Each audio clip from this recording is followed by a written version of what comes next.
हमने कभी कहा था कि अगर तुम सच्चाई को जान लो तो हंसोगे कम, रोओगे ज़्यादा। लौ तअलमून मा अअलम लज़हिकतुम क़लीलन व लबकैतुम कसीरा।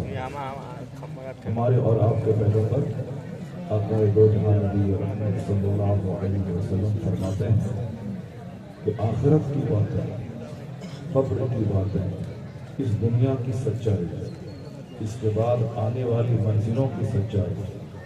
हुजूर कहते हैं जो कुछ मैं जानता हूं अगर तुम भी जान लो तो तुम रोगे ज्यादा, हंसोगे।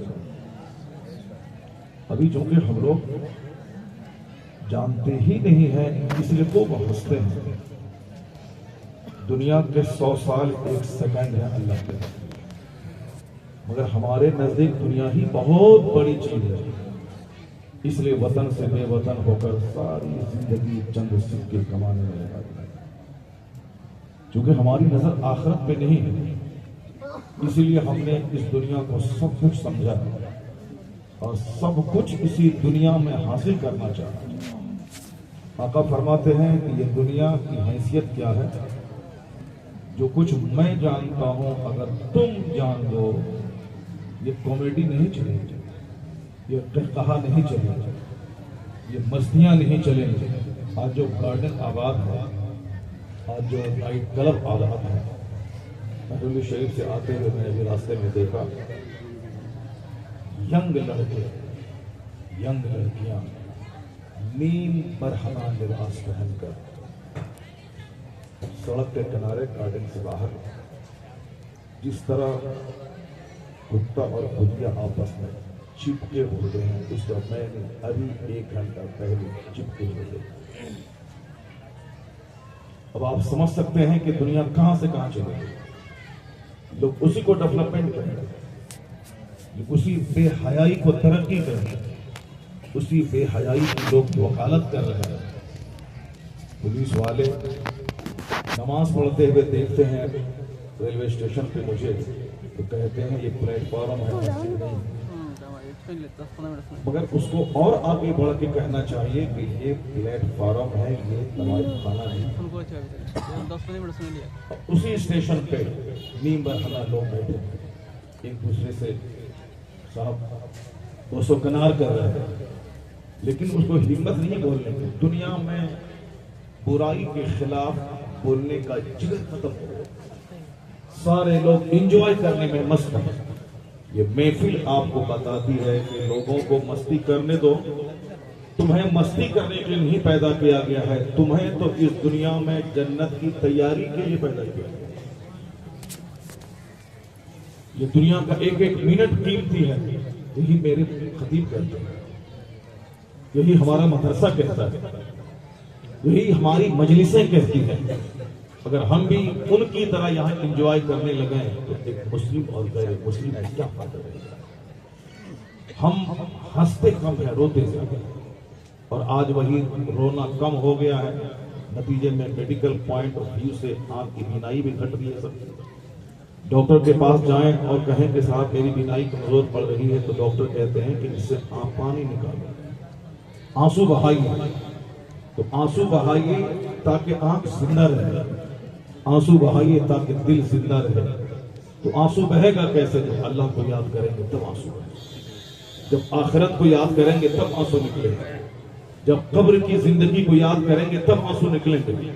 चारों तरफ से दुश्मन, जो कुछ हमारे पास हया बची हुई है, जो कुछ हमारे पास गैरत बची हुई है, जो कुछ हमारे पास दीनदारी बची हुई है, जो कुछ हमारे पास नमाज बची हुई है, जो कुछ मेरी माँ बहनों का पर्दा बचा हुआ है, इसे भी ये छीनना चाहता है। सोशल मीडिया पे इस्लाम के खिलाफ, फिल्म के पर्दे पे इस्लामी तालीमात के खिलाफ, स्कूल और कॉलेज में इस्लामी तालीमात के खिलाफ, यानी जो भी शराफत से काम ले उसके खिलाफ लोग बोलते हैं। ऐसे में ईमान कैसे बचेगा, ऐसे में पर्दा कैसे बचेगा, ऐसे में गैरत कैसे बचेगी। ये मुट्ठी भर दीवाने जलसे में बैठकर आज ये दुनिया को बताना चाहते हैं कि सारी दुनिया बेहया हो जाए, मगर हम हया का दामन नहीं छोड़ेंगे। जब तक ईमान सलामत है मस्जिदें आबाद होती रहेंगी, मदरसा आबाद होता है। हम यहाँ एंजॉय करने नहीं बैठे, हम यहाँ आकर दीन सीखने बैठे हैं और दुनिया को बताने आए हैं कि आज तुम जो तबाह हो रहे हो, दिल्ली की सड़कों पे रास्ता चलते हुए औरतों की आबरू जो लूटी जा रही है, इसीलिए कि मजहब कमजोर पड़ रहा है।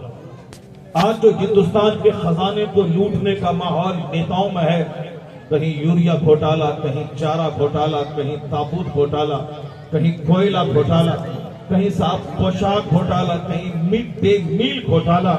ये सारे घोटाले इसीलिए हैं कि लोगों ने दुनिया को सब कुछ समझ लिया, आखिरत को भूल गए कि हमें रब्बे करीम के बारगाह में हिसाब देना है, दुनिया के पल पल का हिसाब वहां देना है, लोग भूल गए। इसलिए दौलतमंद यही बनना है, मस्ती यही करनी है, गाड़ियां यही चलानी है, मकानात यही बुलंद करने हैं, सब कुछ यही हासिल करना है। जब से लोगों ने सब कुछ यहाँ हासिल करना चाहा, अल्लाह ने जिंदगी से लज्जतों को छीन लिया, अल्लाह ने जिंदगी से रौनक को छीन लिया। हम और आप क्या कमाएंगे?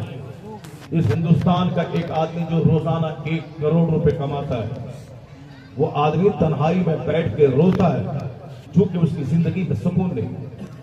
दुनिया का सबसे बड़ा मालदार आज की तारीख में एलन मस्क, उसकी घरेलू जिंदगी तबाह बर्बाद हो गई, बिल गेट्स के बच्चे तबाह बर्बाद हो गए, हिंदुस्तान के बड़े बड़े मालदारों के बच्चे शराबी पापी हो गए, खुद मुसलमान घराने के जहां इस्लाम नहीं है वहां उनके बच्चे हाथ से निकल गए। अभी एक दानिश्वर ने कहा था कि दुनिया के 10 बड़े उद्योगपति में 8 ऐसे हैं जिनकी बीवी तलाक हो चुकी है, जिनकी डोमेस्टिक लाइफ बर्बाद हो चुकी है।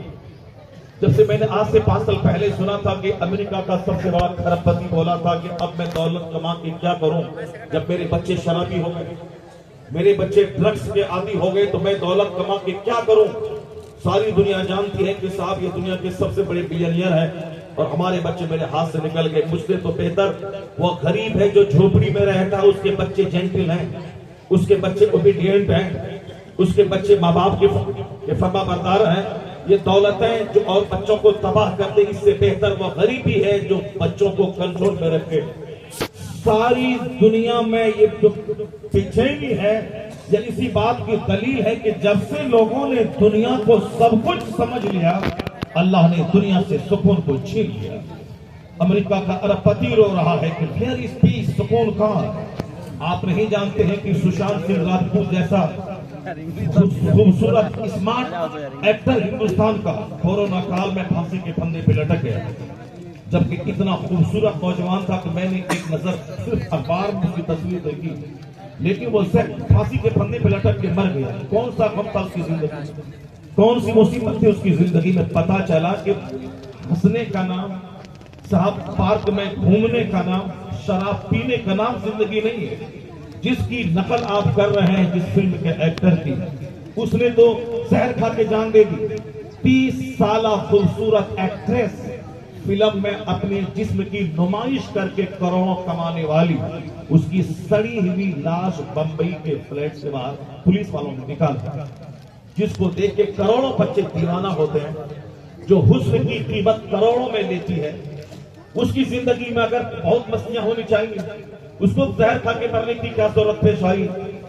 हिंदुस्तान की सबसे बड़ी सिंगर जिसका नाम आप लोग जानते हैं, लता मंगेशकर, उसकी खबर दिल्ली के द टाइम्स ऑफ इंडिया अंग्रेजी के अखबार में छपी थी कि अब के 90 साल की उम्र में मरने वाली, दुनिया के 100 से ज्यादा कंट्रीज का भ्रमण करने वाली, दिल्ली में खरबों के बंगले में रहने वाली, हिंदुस्तान की पार्लियामेंट दिल्ली में बैठकर देशभक्ति के गीत गाने वाली, प्रधानमंत्री और कैबिनेट के सारे मिनिस्टर्स बैठकर उनके गीत सुन रहे हैं। क्या पॉपुलैरिटी है, क्या मकबूलियत है, क्या इज्जत है, कितनी दौलतें हैं कि सुबह अमेरिका में, शाम फ्रांस में, करोड़ों बच्चों की जबान पे उसके नाम है। उनसे जब एंकर ने पूछा हाउ डू यू फील, आप कैसा महसूस कर रही हैं इस मकबूलियत में, उसने कहा था I like to leave this world, मैं इस दुनिया को छोड़ना चाहती हूं। मैं जो चाहती थी वो मुझको नहीं मिला। आप चाहते हैं कि जलसे के पोस्टर में मेरा नाम छप जाए तो मेरा नाम हो जाएगा। शायर ना पढ़े तो आप एक बार भी उसको 1 लाख रुपए दे सकते हैं, मगर आप 50 रुपए देते हैं 5 बार में 10-10 रुपए के नोट। 1 बार दिया, 2 बार दिया, 3 बार दिया, 4 बार दिया, 5 बार दिया। 50 रुपए एक बार भी दे सकते थे आप, लेकिन आप उसको देते हैं ताकि सारा मजमा देखे कि मैं आशिक रसूल हूं और मद्दाह रसूल पे पैसे लुटा रहा हूं।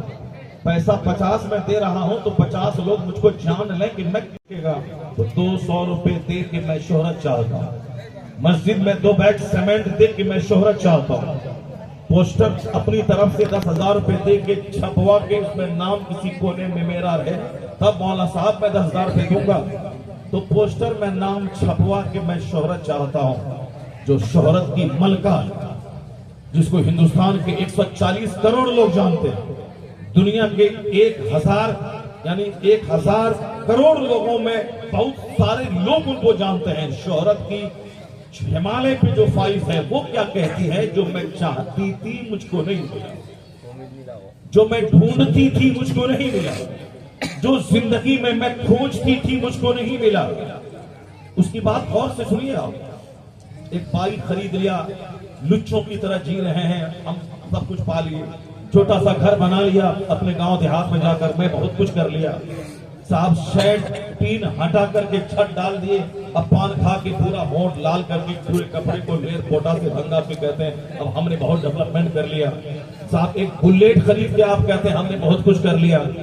जिसके पास खरबों का दुनिया में हर जगह जिसकी शोहरत है, वो क्या कह रही है कि जो मैं ढूंढती थी मुझको नहीं मिला, जो मैं चाहती थी मुझको नहीं मिला।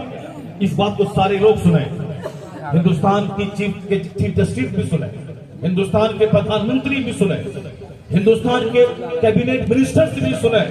जो अत्याचार, जो जुल्म को हवा देते हैं, पुलिस वाले भी सुने, जो साहब जरा सा मौका मिलने के बाद जुल्म अत्याचार करने लगते हैं, जो अपने पोस्ट का गलत इस्तेमाल करते हैं। सारे लोग सुने कि जो जिंदगी में इंजॉय खुशी हासिल करना चाहते हैं, वह खुशी शराब में नहीं, वह खुशी नींद बरहना लड़कियों के कांधे पे हाथ रखने में नहीं, वह खुशी 3 घंटे तक फिल्म हॉल में बैठ के अपनी आंखों को अधनंगी लड़कियों को देखकर आंख सेकने में नहीं है।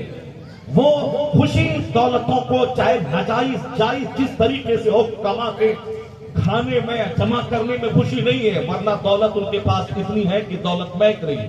करोड़ों के जेवरात जिसके पास मौजूद है। हम लोग तो बिहार से चल के दिल्ली घूमने आते हैं, लेकिन वह बंबई की रहने वाली जो फ्रांस जा रही हो घूमने के लिए, न्यूयॉर्क जा रही हो, वाशिंगटन डीसी जा रही हो, हम लोग नाम सुने हैं देखे नहीं है। हम लोग पेरिस का नाम सुने हैं देखे नहीं है।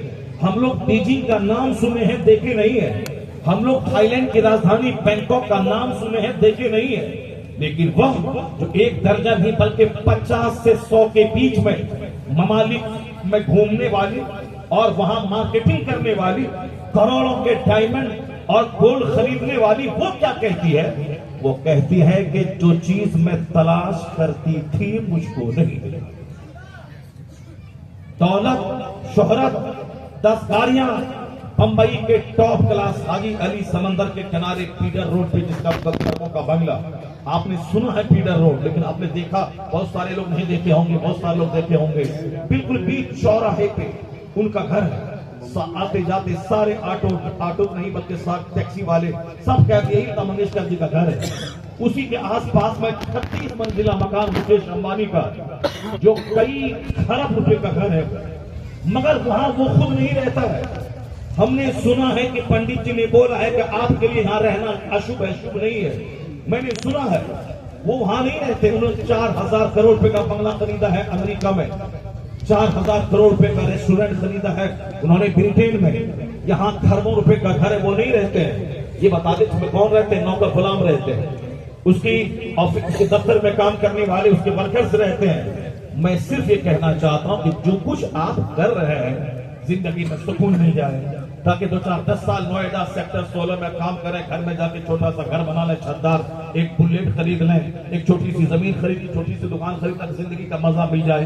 अल्लाह की कसम खा के कहता हूं, जब वहां खरबपति के घर में सुकून नहीं है, 5 करोड़ की कार में जब सुकून नहीं है, जब बंबई के पीटर रोड पे घर बनाने के बावजूद सुकून नहीं है, अमेरिका यूरोप घूमने के बाद सुकून नहीं है, इस सेक्टर 16 में घूमने के बाद क्या सुकून मिल पाएगा? सुकून है कहां? वही सवाल मैं आज कर रहा हूं। आज सारी दुनिया को चैन चाहिए, सारी दुनिया को सुकून चाहिए, सारी दुनिया को पीस चाहिए। तो आज का जलसा कह रहा है कि सुकून चैन अगर बंगले में होता तो मंगेशकर सबसे ज्यादा खुश होती। सुकून चैन अगर 36 मंजिला बिल्डिंग में होता तो मुकेश अंबानी आज की तारीख में सबसे ज्यादा खुश होते। और उनका चेहरा बताता है कि उन्हें डाउनफॉल होने का खतरा है। कि आज मेरा नाम हिंदुस्तान के रिचेस्ट मैन की सूची में पहला नंबर है। कल अगर मेरा कारोबार घटा और मैं 5 नंबर पे चला गया तो जहर खा के मर जाऊंगा। इसलिए 1 नंबर पे रहूं, डाउन वहां से नहीं हूं। अगर आज मैं अमेरिका और यूरोप में घर बनाया हूं, कल उसको बेचना ना पड़े, कल किसी मालवियन की तरह हिंदुस्तान छोड़ के भागना ना पड़े, कल किसी किंग फिशर वाले प्लेन वाले की तरह हिंदुस्तान छोड़ के भगोड़ा बन के बाहर ब्रिटेन में जाके रहना ना पड़े। उनको एक डर खौफ लगा हुआ है। सारे लोग खौफ के साए में जी रहे। आज मैं जिंदा हूं, कल मर गया तो क्या हुआ? मेरे बच्चे छोटे हैं, उसका क्या होगा? सारे लोग कह रहे कि आज बिजनेस 5 जगह पे अगर बिजनेस ठप हुआ तो मेरा क्या होगा? अल्लाह की तरफ से खौफ सबके दिल में डाल दिया गया है। जो अल्लाह से नहीं डरता था, जो 5 वक्त मस्जिद में सजदा नहीं करता था, उनकी जिंदगी में दौलतों के अंबार के बावजूद एक खौफ है। अगर मैं कल मर गया तो क्या होगा? तो मर गया तो क्या होगा? तो हमेशा तो डरता रहेगा, हमेशा कांपता रहेगा। ये बोल कि मेरे चाहने से कुछ नहीं होगा, वही होगा जो मंजूर होगा। जो ये चाह ले कि जो अल्लाह चाहेगा वही होगा, जो मेरा रब चाहेगा वही होगा। उसका चेहरा कभी मैला नहीं होगा, उसकी जिंदगी में कभी गम का साया नहीं आएगा। वो हमेशा चाहे खरबों के घर में रहे तो भी मस्त रहेगा, या नोएडा के सेक्टर 16 किसी झोपड़ी में रहे तो भी मस्त रहेगा। वो जानेगा कि जो मेरा रब चाहेगा वही होगा। तो गुर्बत में जो खुशी अल्लाह देगा, मालदारी में जज्बे शुक्र भी अल्लाह ही अता फरमा देगा।